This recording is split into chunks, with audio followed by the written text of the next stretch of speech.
दावा रखते हैं कि वे अपनी जवानी में दादी को अपने दिल की बात नहीं बता पाए थे। 2. कहानी की रूपरेखा, प्लॉट आउटलाइन। भाग 1, वर्तमान, द प्रेजेंट और द रिग्रेट। कहानी की शुरुआत एक दिल को छू लेने वाले सीन से होती है।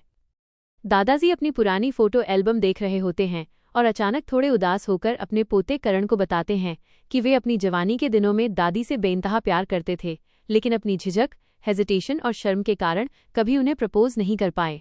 दादाजी कहते हैं, तारांकन काश मेरी जवानी का कोई ऐसा वक्त होता जहां मैं थोड़ा और हिम्मत जुटा पाता। भाग 2, टाइम ट्रैवल और पास्ट में एंट्री, द टाइम जंप। पोते करण से अपने दादा का ये दुख देखा नहीं जाता।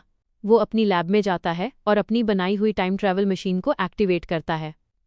वह उस दौर में पहुंच जाता है जब दादाजी और दादी कॉलेज या अपने यंग डेज में हुआ करते थे, मान लीजिए 70s या 80 का एवरग्रीन दौर।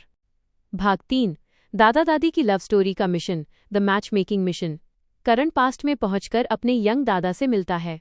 पहले तो यंग दादा चौंक जाते हैं कि ये अजीब लड़का उन्हें अपनी ही पीढ़ी का लग रहा है और खुद को उनका पोता बता रहा है। इसके बाद शुरू होती है असली मस्ती और जुगाड़। करण अपने दादा को सिखाता है कि स्टाइल किसे कहते हैं और लड़कियों को इम्प्रेस कैसे किया जाता है। दादाजी थोड़े शर्मीले और सीधे साधे हैं, इसलिए करण उन्हें कूल डायलॉग सिखाता है, गिटार बजाने या रोमांटिक गाने की ट्रिक बताता है और दादी के सामने कूल हीरो की तरह पेश आने की ट्रेनिंग देता है। बीच बीच में कुछ मज़ेदार सिचुएशंस आती हैं जहां करण छिपकर दादाजी की मदद करता है, जैसे विलन टाइप के किसी और लड़के को रास्ते से हटाना या कोई रोमांटिक सरप्राइज प्लान करना। भाग 4, ग्रैंड प्रपोजल और क्लाइमैक्स, द ग्रैंड प्रपोजल।